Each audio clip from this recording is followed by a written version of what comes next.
गुमराह एपिसोड 242। मुमताज ने हैरान होकर स्टैंड गन को देखा और दोबारा उससे उलझने लगा।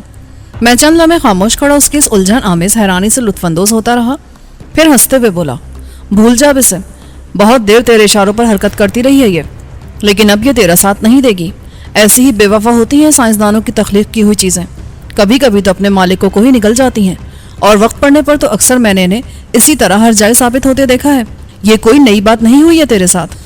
चुप कर जाओ शेख चिल्ली की औलाद, अपने हथियार फेंक कर हाथ ऊपर उठा ले। ये तो मैं बताऊंगा तुझे कि हरजाई क्या होता है। थानेदार अफजल बेग ने मुमताज की स्टैंड गन को नाकारा समझकर अपनी राइफल मेरी तरफ तानते हुए डपट कर कहा, वाह भाई वाह, सदके जाऊं तेरी अदाओं के, बहुत खुशफहमी है तुझे अपने बारे में। मगर यकीन कर ले मेरे यार, ये बेजान अशिया किसी पुलिस वाले का रोप नहीं मानती हैं, पर मैं जानता हूं तू मेरी बात मानने वाला नहीं है, लिहाजा बेहतर यही है कि तू भी अपने दिल की भड़ास निकाल ले अपने दिल की हसरत। पता नहीं बाद में तुझे पछताने का मौका मिले भी कि ना मिले। मेरी इस बात ने उसकी खोपड़ी में आग लगा दी। वो पूरी कुव्वत से हलक फाड़ कर धाड़ा, भौंकना बंद करो, जिंदगी चाहते हो तो सीधी तरह हथियार फेंक कर गिरफ्तारी दे दो अपनी। तेरे जैसे बहुत देखे हैं मैंने दांत में कोसने वाले। हाँ थानेदार जी, ठीक कहते हो तुम, जरूर देखे होंगे तुमने मेरे जैसे, आज भी देख लो मुझे अच्छी तरह।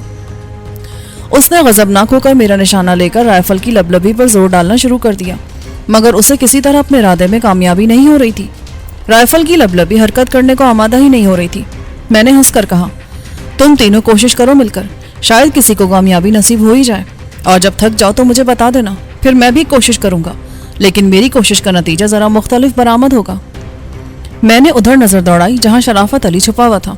वो अब अपनी जगह पर उठ खड़ा हुआ था और हैरत से आंखें फाड़े मुझे देख रहा था। उसके लिए बिल्कुल एक अनोखी बात थी। 2 राइफलें और एक स्टैंड गन मेरी तरफ उठी हुई थी, मगर ऐसा लगता था जैसे वो बच्चों के बेजरार खिलौने हों। ना मैं उनसे खौफजदा था और ना ही वो खौफनाक हथियार अपना फर्ज अदा करने को तैयार होते थे।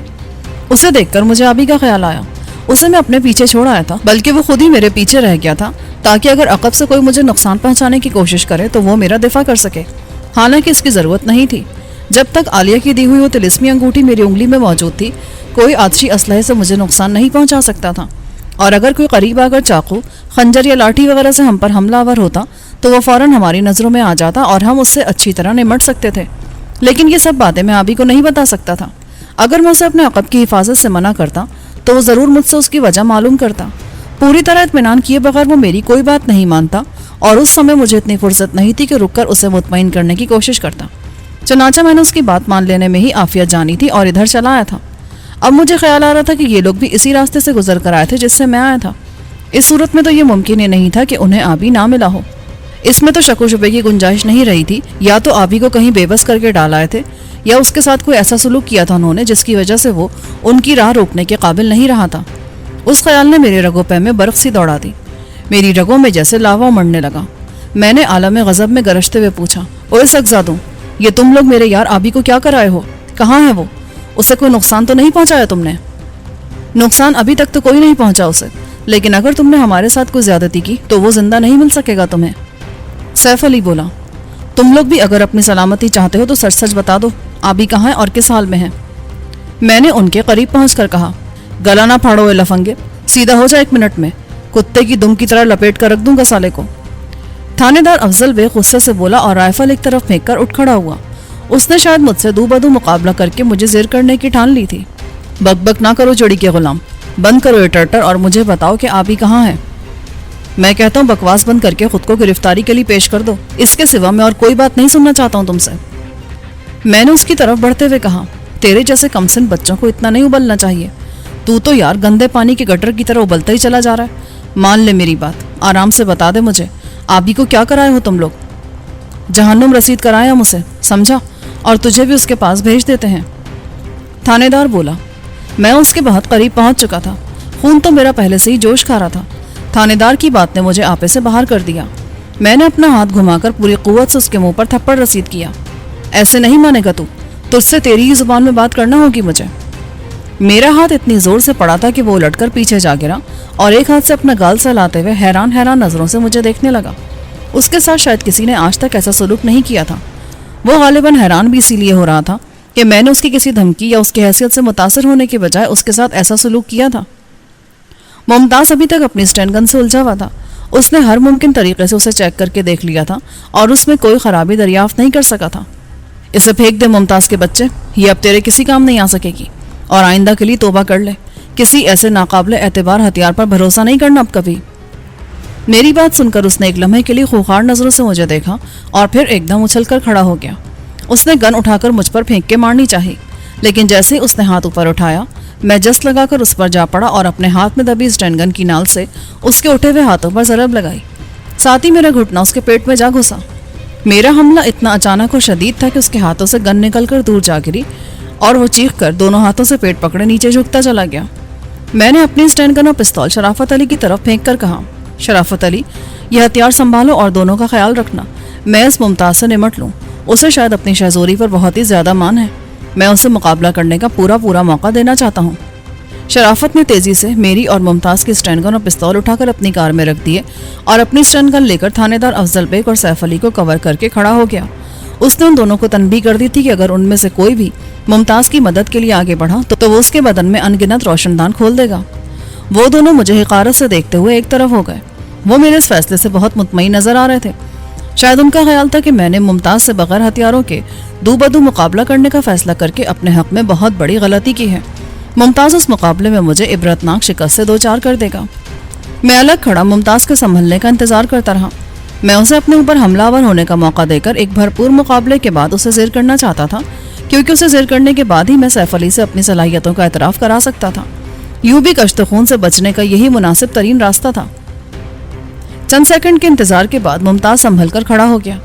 اس نے مجھے قہر آلود نظروں سے گھورتے ہوئے کہا، تجھے اپنی طاقت پر بہت ناز ہے، میں نے بھی تیرے بڑے چرچے سنے ہیں، تیرے ہاتھوں مرنا ذلت کی بات تو نہیں ہوگی۔ میں نے کہا، اگر تو یہ سمجھتا ہے کہ میرے ہاتھوں مارا جائے گا تو میں تجھے موقع دیتا ہوں، مقابلے سے دستبردار ہو کر میری اطاعت قبول کر لے۔ تو جیسے جوان مردوں کی میں بہت قدر کرتا ہوں ممتاز، بول کیا کہتا ہے تو؟ اطاعت قبول کروں میں اور تیری؟ میں نے تو کبھی لاشاری کی اطاعت بھی قبول نہیں کی، پھر تو کیا چیز ہے؟ اس نے اچانک یہ کہہ کر مجھ پر چھلانگ لگا دی۔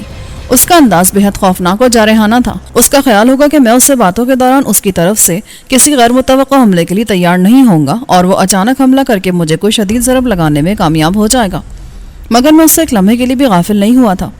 میری نظریں اس کی ہر حرکت کا بغور جائزہ لے رہی تھیں۔ چنانچہ جیسے ہی اس نے میری طرف چھلانگ لگائی، میں نے بھی اپنے بائیں جانب جست کر کے وہ جگہ چھوڑ دی۔ وہ پورے اعتماد کے ساتھ میری طرف آیا تھا، چنانچہ میری کسی اچانک اور غیر متوقع حرکت کے لیے وہ بالکل تیار نہیں تھا۔ لہٰذا جب اس کے قدم وہاں ٹکے جہاں ایک لمحہ قبل میں تھا تو اس کے لیے اپنا توازن برقرار رکھنا مشکل ہو گیا۔ وہ جھونک میں بری طرح لڑکھڑاتا ہوا چند قدم آگے نکلتا چلا گیا۔ میں چاہتا تو اس موقع سے فائدہ اٹھا کر اس پر تابڑ توڑ حملے کر کے اسے زمین سے لگا دیتا، مگر اسے اپنے سارے حربے، تمام ہنر آزمانے کی کھلی چھوٹ دینا چاہتا تھا میں۔ اس میں شک نہیں ہے کہ وہ لڑنے کا فن خوب جانتا تھا۔ اس کی جگہ اگر کوئی اور ہوتا تو اتنا شدید وار خالی جانے کی وجہ سے اپنے ہی جھونک میں اوندھے منہ جا گرتا اور دور تک زمین پر گھسٹتا چلا جاتا، لیکن اس نے چند قدم لڑکھڑانے کے بعد اپنے آپ کو سنبھال کر گرنے سے بچا لیا تھا۔ وہ سنبھل کر میری طرف پلٹا تو میں اس سے ذرا فاصلے پر دونوں ہاتھ کمر پر رکھے کھڑا مسکرا رہا تھا۔ اس نے ایک لمحے کے لیے میری طرف دیکھا اور دوسرے لمحے میں وہ اڑتا ہوا میری طرف آیا۔ میں نے پھر بائیں جانب بھی جست کی اور وہ جگہ چھوڑ دی۔ اس بار وہ پوری طرح تیار تھا، چنانچہ اس مرتبہ اس کے پیر زمین پر ٹکے تو مجھے ایسا لگا جیسے اس کے پیروں کے نیچے سے زمین سرک گئی ہے اور وہ سر کے بل چت نیچے گرا ہے، مگر یہ میری نظر کا فریب تھا۔ وہ جان بوجھ کر اس طرح گرا تھا۔ زمین کے قریب پہنچتے اس کا ایک ہاتھ زمین پر ٹکا اور اسی ہاتھ پر وہ اپنا پورا بوجھ ڈال کر تیزی سے لٹو کی طرح گھوم گیا۔ یہ میرے لیے ایک بالکل نیا انداز تھا۔ اس سے پہلے کہ میں اس کی اس حرکت کو سمجھ سکتا، اس کے دونوں پیر کسی بھاری گزر کی طرح میری پنڈلیوں پر پڑے اور میں اچھل کر پشت کے بل زمین پر آ گرا۔ میرے گرتے ہی ممتاز چیتے کسی پھرتی سے اٹھا اور میرے اوپر جست لگا دی۔ اس کی چستی اور پھرتی قابل ستائش تھی۔ وہ خونخوار چیتے کی طرح پلٹتا اور باز کی طرح جھپٹتا تھا۔ ایسے شخص سے مقابلہ کرنے کے لیے اس کی ہر حرکت پر نظر رکھنے کی ضرورت ہوتی ہے۔ گو کہ میں نے گرنے کے بعد سنبھل کر اٹھنے میں ایک لمحے کی بھی دیر نہیں کی تھی، اس کے باوجود نظر اٹھتے ہی مجھے یوں لگا جیسے کوئی بڑی سی چٹان اڑتی ہوئی میرے اوپر چلی آ رہی ہو۔ میں کھڑے ہونے کے بجائے بیٹھے ہی بیٹھے لٹو کی طرح گھومتا ہوا ایک طرف ہو گیا اور اس جگہ سے کافی دور جا گرا۔ میرے ہٹتے ہی ممتاز بھت کی زوردار آواز کے ساتھ اوندھے منہ عین اسی جگہ گرا جہاں پل بھر پہلے میں موجود تھا۔ اس کے گرتے ہی وہ اچھل کر کھڑا ہو گیا۔ ممتاز جس طرح اور جتنی زور سے گرا تھا اس کے پیش نظر مجھے یقین ہو گیا تھا کہ اسے سخت چوٹ آئی ہوگی، اور عجب نہیں کہ سامنے کے ایک دو دانت بھی ٹوٹ گئے ہوں۔ اس کی جگہ کوئی اور شخص ہوتا تو اسے اپنے حواس قائم رکھنا مشکل ہو جاتا۔ मगर मुमताज़ बेपना क़ुव्वत बर्दाश्त और फौलाद जैसे अज़्म हौसले का मालिक था। वो एक लम्हे के लिए भी उस जगह नहीं ठहरा। गिरते ही तेजी से किसी चोट खाए सांप की तरह पलटा और लोटे लगाता हुआ मुझसे इतनी दूर चला गया कि अगर मैं उसे गिरते देखकर उस पर जवाबी हमला करने की हिमाकत कर बैठता तो मेरा भी हशर उससे मुख्तलिफ ना होता। इस तरह मैं भी अपना मुंह और सर फोड़ने के सिवा कुछ नहीं हासिल कर सकता था, लेकिन मैंने उस जैसी हिमाकत नहीं की। उसकी दो वजूहात थीं। एक तो ये कि अभी मैं उसके खिलाफ जवाबी कार्रवाई नहीं करना चाहता था, मैं उसे खूब थका देना चाहता था। दूसरा, मैं लड़ने के दौरान अक्ल होश से काम लेता था, दिमाग को ठंडा रखकर सोच समझ कर मौका महल देखकर हमला करता था। कोई ओछा वार करके खुद अपने आप को नुकसान पहुंचाने या जज्बात में अंधे होकर नताइज की परवाह किए बगैर अंधाधुंध मुखालिफ पर टूट पड़ने का मैं कायल नहीं था। वो लोग जो ताकत के नशे में बदमस्त हाथी की तरह दुश्मन को हकीर जानकर उस पर जा गिरते हैं, वो एक दिन किसी बहुत ही कमजोर मगर हाजिर दिमाग दुश्मन के हाथों निहायत इबरतनाक अंजाम से दो चार होते हैं। मुमताज दोबारा खड़ा हुआ तो मैंने देखा उसका चेहरा लहू में नहाया हुआ था। उसके माथे, नाक और मुंह से खून बह रहा था, मगर उसे उसकी जरा भी परवाह नहीं थी। वो अब भी सीना ताने मेरे मुकाबिल खड़ा खूंखार नजरों से मुझे घूर रहा था। मैंने कहा, ओ यार मुमताज, मैंने तो अभी तुझे हाथ भी नहीं लगाया और ये हालत हो गई है तेरी। जा बच्चे, हट जा मेरे सामने से, तू मुझे मेरे मुकाबले का आदमी नहीं लगता। वो जवाब देने के बजाय खून आशाम निगाहों से मुझे घूरते हुए आहिस्ता आहिस्ता मेरी तरफ बढ़ने लगा। इस बार वो कोई बहुत ही खौफनाक दांव मुझ पर आजमाना चाहता था, मगर उसकी हालत पर मुझे तरस आने लगा था। वो शिकस्त मानकर पीछे हट जाने वालों में से नहीं था। उसके तेवर बता रहे थे कि या तो वो अपनी जान दे देगा या मुझे सफाई हस्ती से निस्तो नाबूद कर देगा। उससे कम किसी बात को तस्लीम करने पर वो हरगिज तैयार नहीं था। उसका ये अंदाज देखकर मैं संजीदगी से उसके बारे में सोचने लगा। वो दम बदम मेरे करीब होता जा रहा था और जब मेरे और उसके दरमियान 3-4 कदम का फासला रह गया तो उसने झुकाई देकर यकदम मेरे बाएं जानिब जस्त भरी। उसने देखा था कि मैं 2 बार उसे हरकत में आते देखकर बाएं जाने भी हटा था, चनाचे उसे यकीन होगा कि इस बार भी मैं उधर ही हटूंगा। मगर इस मर्तबा मैंने अपनी जगह नहीं छोड़ी। जहां खड़ा था वहीं खड़े खड़े जरा सा दाएं होकर उसकी कलाई पर हाथ डाल दिया। वो एक झटका खाकर गुर्राते हुए पलटा, मगर मैंने कलाई हाथ में आते ही अपने मखसूस अंदाज में उस पर जोर डाल दिया। नतीजे के तौर पर अभी वो पूरी तरह मेरी तरफ मुड़ भी ना सका था कि चटाक की हल्की सी आवाज के साथ उसके मुंह से करा निकल गई। मैं उसकी कलाई छोड़कर फौरन पीछे हट गया और वो अपनी सारी शाजोरी भूलकर दूसरे हाथ से अपना उखड़ा हुआ हाथ थामकर नीचे बैठ गया। तकलीफ की शिद्दत से उसके होंठ भींच गए थे। आंखों से कर्ब अजियत के साथ बेबसी झलक रही थी। मैंने कहा, अब तू आराम से बैठा रहा मेरे यार, क्यों जान देने पर तुल गया था तू? ये मरने की उम्र नहीं है तेरी। उसका यह हशर देखकर सैफ अली से बर्दाश्त न हो सका। वो शराफत अली के स्टैंड गन की परवाह किए बगैर उछलकर मुझ पर आन पड़ा। मैं उसकी तरफ से गाफिल हो गया था। नतीजा यह हुआ कि उसने मुझे दबोच कर पूरी कुव्वत से अपने सर से मेरी नाक पर टक्कर मारनी चाहिए। गैर इरादी तौर पर बस अचानक ही मेरा सर आप ही आप नीचे झुक गया और उसका सर मेरे सर से टकरा गया। इसमें शक नहीं कि उसने जिस कुव्वत के साथ टक्कर मारी थी, अगर वो मेरे मुंह या नाक पर पड़ जाती तो मेरी हालत बहुत ज्यादा बिगड़ गई होती। इससे पहले कि मैं संभल कर उसे रोकता, उसने 2 और टक्करें मेरे सर पे दे मारी। उसकी टक्करों से मेरा दिमाग हिलकर रह गया। मैंने उसे मजीद टक्करें मारने से रोकने के लिए अपना घुटना उसके पेट में दे मारा और जैसे ही वो चोट खाकर नीचे झुका, मैंने उसे दोनों हाथों पर उठाकर दूर उछाल दिया। मुझे मेरा सर बुरी तरह घूमता हुआ महसूस होने लगा था। अगर उस खबीस को 2 टक्करें और मारने की मोहलत मिल जाती तो मेरे लिए अपने पैरों पर खड़ा रहना मुमकिन न रहता। उसके मुझसे अलग होकर गिरते शराफत अली ने तनबीह की, खबरदार, अब अगर जिलानी की तरफ बढ़ा तो मैं गोली मार दूंगा। मैंने अपने सर को दाएं बाएं 2-3 बार झटक कर गजबनाक नजरों से सैफ अली को देखा। वो उठ खड़ा हुआ था और बेहद कीनतोज नजरों से शराफत अली को घूर रहा था, जिसके हाथ में दबी हुई स्टैंड गन ने उसके कदम रोक रखे थे। मैंने उसकी तरफ बढ़ते हुए कहा, तू अपनी गन की गोलियां इस पर जाया ना कर यार, इस कुत्ते के मैं यूं ही हाथ पांव तोड़कर डाल देता हूँ। मैंने आगे बढ़कर सैफ अली का हाथ अपनी गिरफ्त में लेना चाहा तो वो उछलकर एकदम यूं पीछे भागा जैसे एक लम्हे के लिए भी वहां खड़ा रहा तो फरिश्ता अजल उसकी रूह खींच लेगा। मैं उसे यूं हाथ से निकलने नहीं देना चाहता था।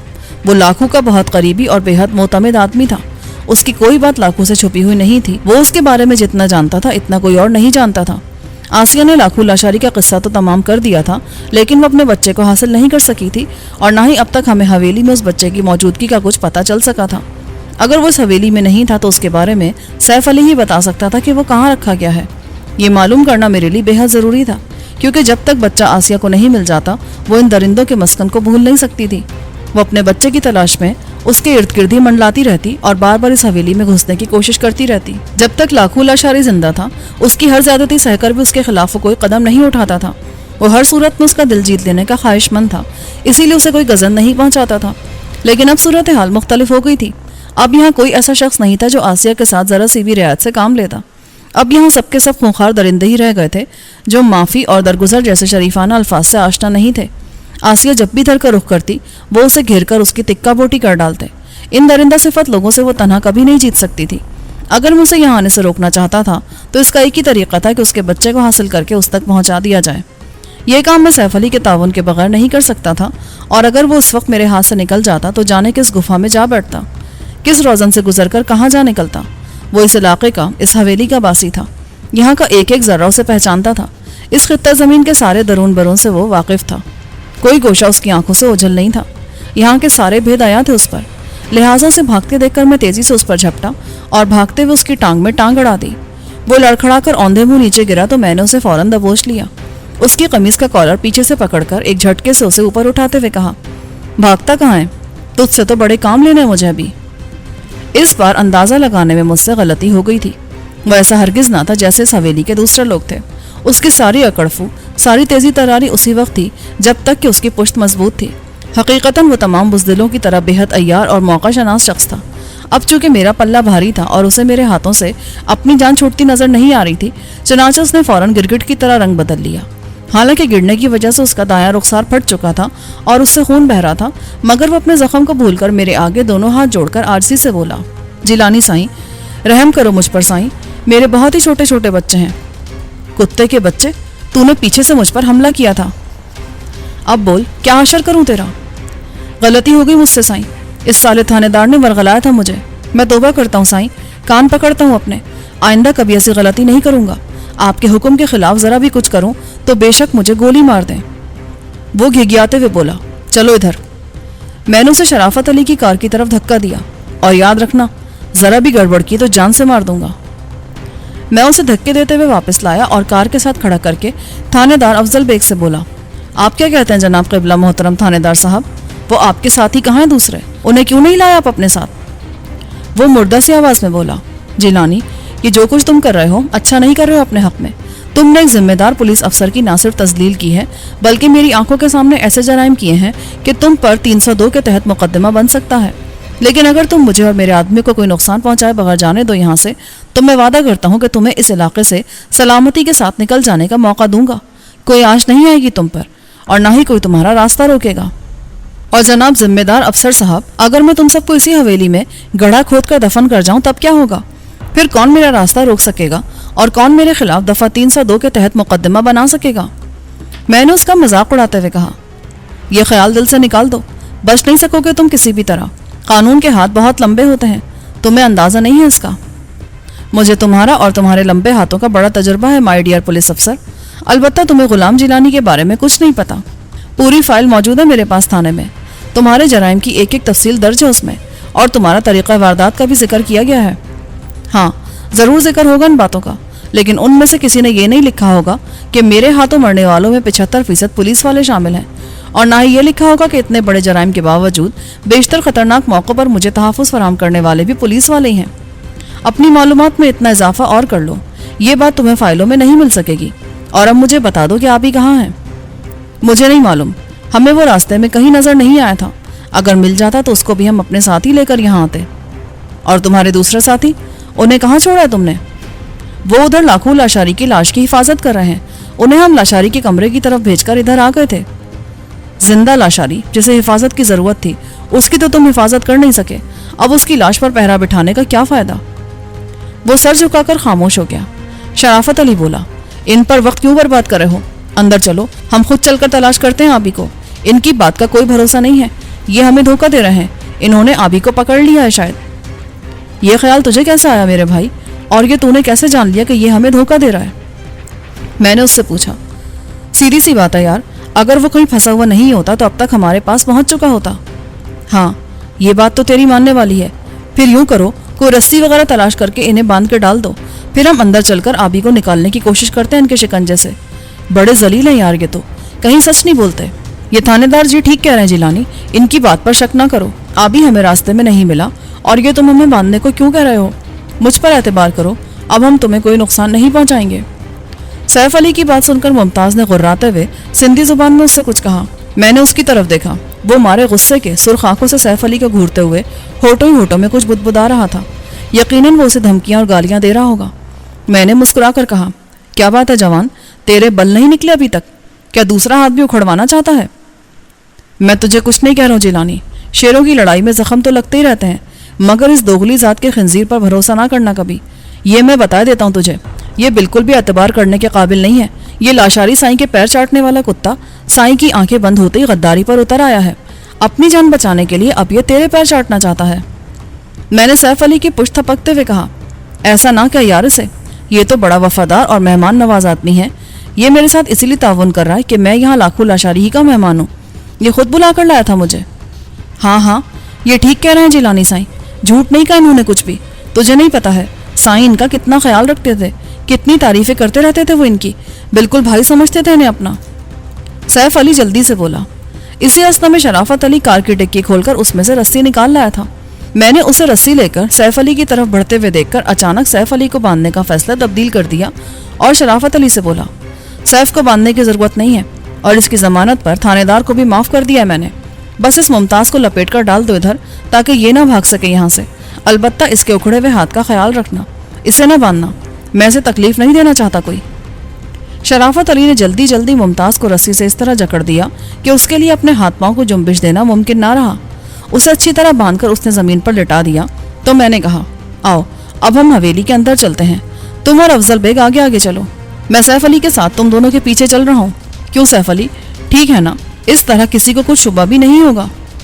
जैसे आप मुनासिब समझे साईं, शुबा तो आपका हमारे साथ देखकर यूं भी कोई नहीं करेगा, सैफ अली ने जवाब दिया। थानेदार अफजल बेग को बेचूचरा मेरी बातों पर अमल करने में ही आफियत नजर आ रही थी। वो एक तजुर्बेकार पुलिस अफसर था, हवा के रुख को पहचानने की सलाहियत रखता था और उसने मेरे बारे में अंदाजा कर लिया था कि मैं उसके ओहदे और मनसब के रोब में आने वाला आदमी नहीं हूँ। तल्ख कलामी या धमकियां मुझे मुतासिर नहीं कर सकती। चनाचा वो कुछ कहे बगैर खामोशी से शराफत अली के साथ आगे आगे चलने लगा। मैंने सैफ अली के कंधे पर हाथ रखकर नहायत दोस्ताना अंदाज में आहिस्ता से कहा, इन्हें कुछ दूर निकल जाने दो, मुझे तुमसे कुछ अहम बातें करनी है, हम धीरे धीरे चलेंगे। जी अच्छा साईं, उसने कहा। उसके चेहरे पर ताजगी सी नजर आने लगी थी। मेरे इस अंदाज ने उसे खासा मुतमईन कर दिया था।